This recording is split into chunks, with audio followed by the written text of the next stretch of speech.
Well, thank you very much indeed, and good after it's afternoon in the UK, very hot afternoon. We have record-breaking May temperatures here, so uh, I'm sorry, it might be a bit of glare through the blinds, but it's a privilege to participate in this seminar, and it's given me the opportunity to think about nudging in the light of my preoccupations more recently with governance and with good governance. Not the first time I thought about nudging. I came across it, of course, at the time, way back when I was on the Nuffield Council on Public Health, or on bioethics, when we were on the Public Health Working Party, way back, nearly 20 years ago. But this is, this is a great occasion to just try and sharpen up what I really do think about nudging and where it belongs. First of all, in the landscape of governance, and then what we make of it in that landscape. And in case what I'm going to say is pretty schematic, and in case you think I'm not quite sure really what this amounts to, the headline really is that I think we should be focusing very hard on what I will call hybrid modes of governance. Hybrid, I don't just mean I don't mean at all actually hybrids in the sense of common and civil law kind of hybrids, or any other kind of normative hybrids that we often talk about, hard and soft law. No, it's about normative and non-normative forms of hybrid, which come in a wide variety of forms. But I think we need to get those in focus pretty rapidly and try to map them and evaluate them. And nudging is actually, as it turns out, I think a very good way of trying to break into this question.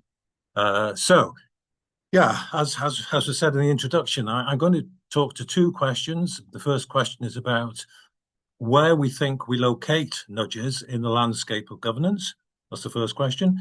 And the second question is, having located nudges, particularly in the area of hybrid forms of governance, and particularly in where the normative input is for a permission or for optionality, then what do we make of nudges relative to whatever conception of good governance we happen to be operating with? And I'll tell you about the conception I'm operating with to undertake that evaluation. As I say, I do apologize. It's quite schematic, this. Okay, so the first question is, where do we find nudging in the landscape of governance? And so before I can answer that question, I have to tell you how I envisage the landscape of governance, because governance projects form a huge constellation of projects of different kinds of governance. And I'm going to say, let's think about these in this constellation. Let's think about this as showing three principal clusters of governance modalities. So the landscape of governance is constituted by three clusters of governance projects and governance modes. Within each cluster, we're going to find different kinds of governance, but the important thing, the headline thing, is there are three kind of clusters in the constellation. The first of which is the normative cluster, in which we find law and ethics and a lot of other stuff as well, all of which operate through rules, standards, principles, which tell people what they ought and ought not to do. So in the normative cluster, the signals given to those who are subject to governance are signals of prohibition, requirement, and permission, optionality. Those are three signals. And I'll say as well, characteristically, in normative forms of governance in this cluster, we have human functionaries undertaking the governance functions. And when I talk about governance and governance functions, I'm just picking up really from the kind of thing that Carl Llewellyn says in his famous law jobs work, where I'm thinking about channeling of conduct as one of the principal functions. Groups are not viable without that kind of channeling. How you handle disputes, again, if you've no arrangements for handling disputes, groups won't be viable.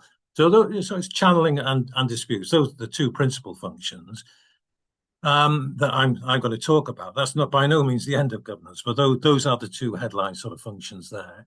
And this is characteristically in the normative cluster, in normative governance, it's undertaken by human functionaries.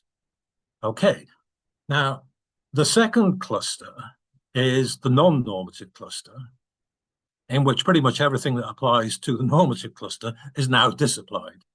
where in the non-normative cluster, the rules, principles, standards play no part at all. They're not the instruments through which conduct is channeled.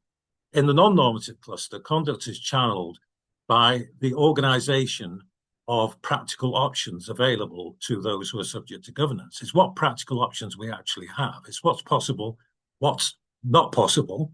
What's not possible might well be a kind of a gradient of difficulty, but at the top end of it, things are just impossible. We can't do these things. So insofar as we have any kind of practical reason operating in this realm of non-normative governance, what we're thinking is not about what we ought to do, but about what we can and what we cannot do. That's characteristically what goes on here. And moreover, in I think an ideal typical version of non-normative governance, we'd get rid of human functionaries too. We take humans completely out of the loop of governance. It would be fully automated. But, we're talking about a governance by machines, really. Governance by technologies, governance by design, governance by architecture, governance by anything that affects whether it's possible or practicable for us to do these things. Okay, and over the years, I've talked about governance by technological management quite a lot, and technological management is just one particular instantiation of this kind of non-normative governance. Right. So we have, going back to Lawrence Lessig, you could say, okay, so this is kind of East Coast regulation, that's the normative cluster, and West Coast regulation is kind of the non-normative. But I think we're in an era now where that black and white East-West contrast doesn't do justice where we're actually at, because in our increasingly digital world, we're I think in a place where hybrid governance becomes the crucial cluster. And hybrids are, as I said in my introductory remarks, not to be mistaken for the kind of hybrids that we commonly talk about as lawyers, but specifically we're talking about modes of governance which bring together or draw on both normative and non-normative elements. So you've got norms operating alongside non-normative governance features, and sort of combinations, regimes, assemblages, packages of that constitute the governance. So that is the third cluster, the cluster of hybrid governance, which specifically, I repeat, is about drawing on both normative and non-normative elements. In some versions of the hybrids, it will be the normative side of the hybrid that dominates, but in others, it'll be the non-normative side of the hybrid that dominates in practice. Okay, so that's a kind of thumbnail sketch of how I see the landscape of governance. If I were walking someone through the landscape of governance, I say, oh yeah, this is the normative cluster here. Oh, and over there you'll see the non-normative cluster. Oh, and here, right in the foreground now, in the 21st century, we have hybrids everywhere. Just walk through an international airport, just walk through any kind of border control at the frontiers, and you'll see hybrid governance in operation. Okay. Now, I did say that technological management is something that I've written about a lot, and I've written about in a way where I'm contrasting it with normative governance, really. But just to sort of put some flesh on this, let me say that one of the worst places to be on a day like this in London, in the UK, when it's temperatures well into the 30s, is Waterloo Station in London. It's a bad place to be, particularly when the trains aren't running, because it is very hot and uncomfortable. But if you cast your minds back, you might have seen black and white footage of trains arriving at Waterloo Station, I think probably in the late 1940s or early 1950s, and in the days of black and white film. And in the days when railway coaches were designed, there was a corridor that ran the length of a coach. And off that corridor, there were compartments which people could occupy. And each compartment had its own door to exit or enter. There weren't doors just at either end of the coach. They were just all the way along the coach. So everybody in a compartment had their own door to exit from. As the commuter trains pulled into Waterloo Station, you'd see these doors flung open. And they were usually guys, wearing suits, headed for the city, were hanging off these doors as the train was pulling into the station and jumping off the train while it was still in motion. Now, health and safety agencies would have had an absolute dicky fit about this. So it must have been dangerous, must have been risky. But these guys were all practiced. They probably managed okay. Now, there probably was a rule. I don't know, either at that time or soon afterwards, when people became concerned about this, there would have been a rule that you ought not to depart or disembark from a train until it was stationary. But the design of trains has changed dramatically. And if you look at the trains coming into Waterloo stations these days, you won't see anybody disembarking from the train before it's stationary. It's just like with planes. You have one door at the front of the coach and one door at the back. They are centrally locked, automated. You have no control over the opening of those doors until the plane stops or until the train stops. The doors are not going to be open. So you don't need to have a rule that says you ought not to leave the train until it is stationary. You can just achieve the regulatory or the governance objective you have by design, by technological management. Now, technological management is something more than a nudge. A nudge characteristically gives people a chance to do something different. Whether it be an opt-out or wherever it is, you can work around it. But where you've got centrally locked doors, there is no workaround. I mean, that is impossible. Okay, so nudges can appear in the normative cluster as a sort of push towards some kind of behavior that is desired by those who are doing the governance. But they are, and they can be, the nudges can be applied in a way that leaves people with still the practical possibility of doing something different. Now, so for example, at Waterloo Station, again, go back to the station, a few years ago, they installed barriers. You couldn't just walk on and off things on the platform. Barriers like ticket gates, where you had to have a valid ticket that was placed into the machine to release the gate. So you have a rule there saying that you must not ride without a valid ticket. It's reinforced by a nudge in the form of that station architecture. Okay, and I mean, provided that they're not to ride without paying for a valid ticket, it seems to be objectionable, it's acceptable. Then the nudge that goes alongside that would also seem to be okay. To see a problem arising where the rule to which the nudge is attached is set not for requirement or prohibition, but for optionality, for permission. This is where we are really located, because with norm, which is set for optional permission, this is your choice. But it's accompanied which adjusts the practical options in a way which either makes them more difficult, makes them easier, with a view to inclining the person to act in a particular way, even though it's their option. We are doing something to not to reinforce a permission so much as to redirect or to direct the way in which the permission is exercised. This, a priori seems to be more problematic. In Cass's book on manipulation, he gives one, I think, what very telling example, which consumer protection people know full well, which I think Cass called sludge. This is where you sign up for, particularly for something like a digital service. You sign up for Netflix or something, and it looks like a good, attractive deal to start with. You either get it for free on a trial period, or you get it for a limited period at a reduced rate. At the end of which, if you don't like it, the terms and conditions are that you can withdraw, you can cancel. But you find that the actual practical business of cancelling is more difficult than it looks on paper. You encounter sludge. Someone by design has made it very difficult for you to get out of this. Once you're in the deal, it's quite difficult to get out. Contract lawyers used to talk about in contract law making it easy in, difficult out, and sludge, is a bit like that. So you have governance set for permission, But if you try to opt out or you try to walk away from this, you will find it's more difficult than it looks. And that's, that looks suspect.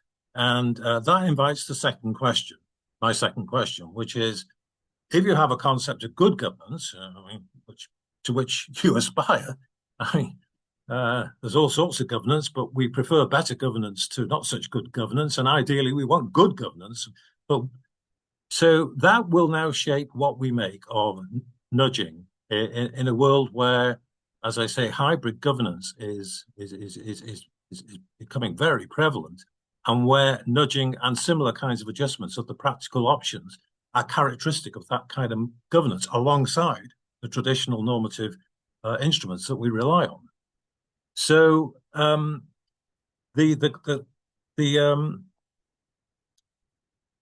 question here is how we how we in general think this might look. And here I'm going to suggest that what we make of nudges will depend it's not an independent question of how you think, how do nudges look relative to good governance, but nudges being harnessed to rules and to normative rules which permit, in particular, how do those rules to which nudges are tied or tethered, how do those rules look relative to good governance? If the rules and the position taken by the rule, whether for prohibition, requirement, or permission, looks okay relative to whatever criteria of good governance we apply, then the nudge will probably look okay as well. But if the position taken by the rules, the normative position, is out of line with good governance, then I think we're going to find that the nudge too will seem to be a suspect relative to good governance. So I'm saying I don't think we can make an independent judgment about the acceptability or legitimacy of nudging without looking at the particular rule, a particular norm to which it is tied. Okay, which, as I say, I'm taking the paradigm of a nudge to be something in a hybrid regime of governance where we have rules operating alongside these practical adjustments that nudges, drawing on behavioral economics or whatever other wisdom we might have, are applying. Okay, so for example, if we judge that a rule saying that a certain form of conduct is prohibited, we think that's exactly as it should be relative to our conception of good governance, then I think we'll think the nudge as a reinforcement of the rule is okay as well. Okay, at least that would be the default. On the other hand, if we think that the rule saying laying down a prohibition is not in line with good governance, then a nudge assisting that compliance with that rule would not seem to be in line with good governance either, to track that in the same way. In the case of permissions, which I'm saying, I repeat again, is the really crucial category, where the rule is set for permission, if we think the permission is exactly what it should be saying, this is conduct that needs to be optional relative to good governance, then a nudge trying to direct or shape the conduct of the person who has this option is going to be problematic, I think, because it should be leaving the choice to the individual whose optionality it is. So the default there will be that this does look problematic. And I mean, the reasons why you think it's problematic without developing a theory of good governance yet might be something to do with the integrity of governance, that there's something, well, integrity can mean all sorts of things, but you might think a governance regime lacks integrity if on the one hand it's saying, in line with good governance, oh yes, this is optional, you make your own choice, this is permitted. And yet at the same time, it is operating with nudges that are pushing people one way or the other on the option they have. That would seem to be, I mean, even with transparency, you might say, I don't feel very comfortable about that. I don't think that's quite right. It might be that integrity becomes the key critical concept that you apply there. Or it could be, it could be that you go right back, as Castor's in his book on manipulation several times, to the importance of respecting agency. We humans are agents, and our agency needs to be respected. We have the capacity for self-direction. Permissions give us operational scope, and we need to respect that. So, the first stage of this is thinking, but we need to have a theory of good governance, really, and we need to tie nudges to the rules that they are, supporting or shaping. We can't do it without that. So the next stage in this, answering the second question, would be to say, well, what exactly is your conception of good governance? And I'll try and tell you what I think that is very quickly. Okay. Because I mean, I needn't say, need I, that there are at least as many conceptions of good governance as there are those of us on this call. You probably have your own conception of good governance, but I'm going to tell you what mine is. Mine is not distinguished by, well, has it got a focus on procedure? Has it got a focus on substance? That's not what I'm about. And it's not about the breadth of the interests I'm trying to recognize through good governance. It's about the depth and the hierarchy of interests. I think John Rawls said in the Theory of Justice that he was trying to introduce some moral geometry into our thinking about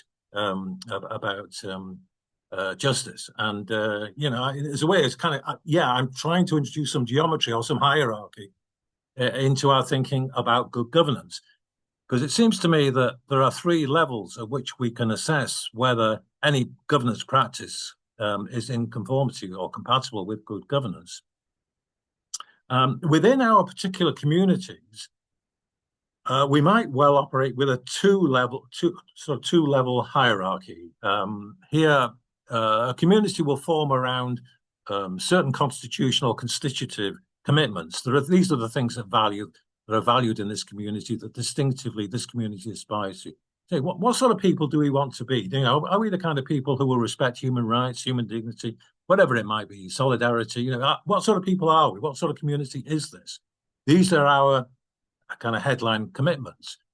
And in Ronald Dworkin's terms, wherever these commitments are engaged in that community, but only in that particular community, then those values operate as trumps in any governance decision-making, because they will override whatever other considerations people want to bring to the table.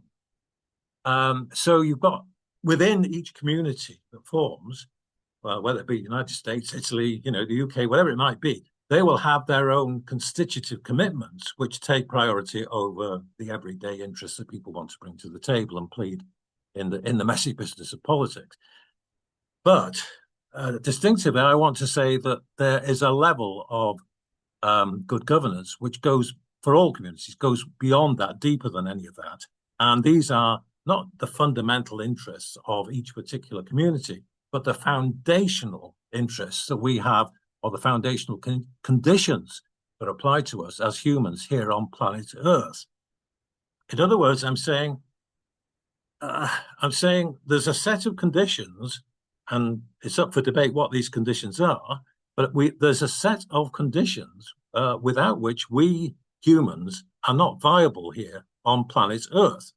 I mean, when I say we're not viable, I mean our existence is challenged in the way that environmentalists would say it's challenged by climate change. If we exceed, if we push the envelope too hard on the planetary boundaries, then Earth becomes uninhabitable by beings of our species. Okay, that's the end of humans here on planet Earth. But it's not just that. It's even if our existence is not challenged in that way, our existence on planet Earth, it can be challenged in that we cannot operate as humans, developing and exercising our distinctive capacity for agency. So, I would say that in very simple terms, that the fundamental conditions are about respecting the planetary boundaries, about peaceful coexistence, and about respecting agency. There's a huge amount of interpretive work to be done on at least the agency condition there, and exactly how it relates to autonomy and all sorts of other questions that invite consideration. But those are the kind of headline conditions, which we can discuss that. Well, I don't today, but I mean, people can discuss that. I'm not saying that's written in stone. But the idea that there are these foundational conditions which apply to all human communities, they set the baseline or the platform or the infrastructure for communities then to form. So, and on that infrastructure, on that basis, communities can form in a plurality of many different ways. And so good governance in each community has three levels to it. The importance of respect for foundational conditions, that's in every community. The importance of respect for the fundamental values of your community, that's in your community. And the importance of acceptable accommodations of competing interests or everyday interests, again, in your community.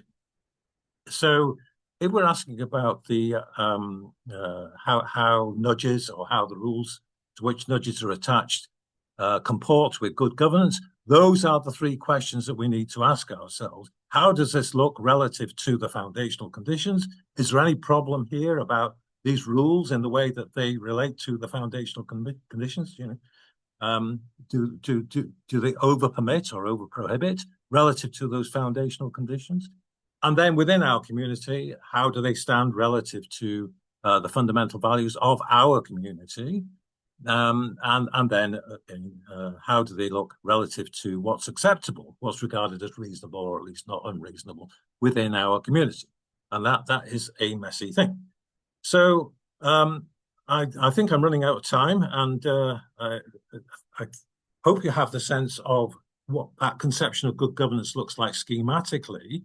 And I'm saying that if you the most problematic case here would be where you have a rule which permits some conduct and which, relative to the criteria of good governance I've just sketched, conforms, is compatible with good governance. You know, it's compatible with the foundational conditions, this permission, is compatible with the fundamental values of the particular community, and it's acceptable within that community that people should be permitted to have these choices.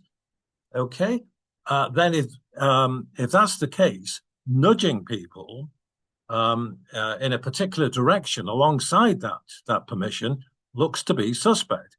And the reason that it looks to be suspect, it might be that it's out of line with the fundamental values of your community, which speak directly to that.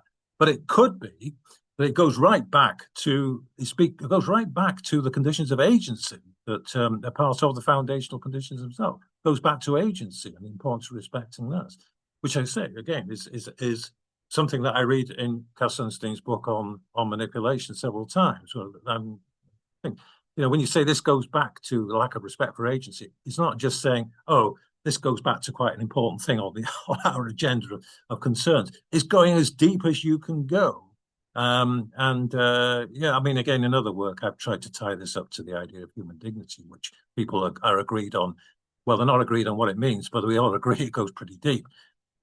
So there we have it. And no neat conclusion to this, but again, to say that as we try to understand how nudges fit into our landscape of governance, what we make of them, I think we're going to find that we're taken into the area of hybrid forms of governance where normative permissions are operating alongside practical adjustments, and the mapping needs to be much more fine-grained.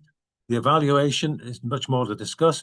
But I think what we have to understand in discussing these matters is that we can have good governance discussions that kind of bracket off the foundational conditions are just within our particular community or group. This looks like good governance, but always we have to go back to the question, is this compatible with the foundational conditions? They just don't have the profile that they should have in our governance nationally or globally. Where people want to raise concerns about existential risk in the sense of, threats to the foundational conditions, we don't have the institutional apparatus to field or the fora to really hear those concerns. I mean, we have the International Court of Justice, we have the European Court of Human Rights, but they are not really not geared up for it in quite the way that they should be.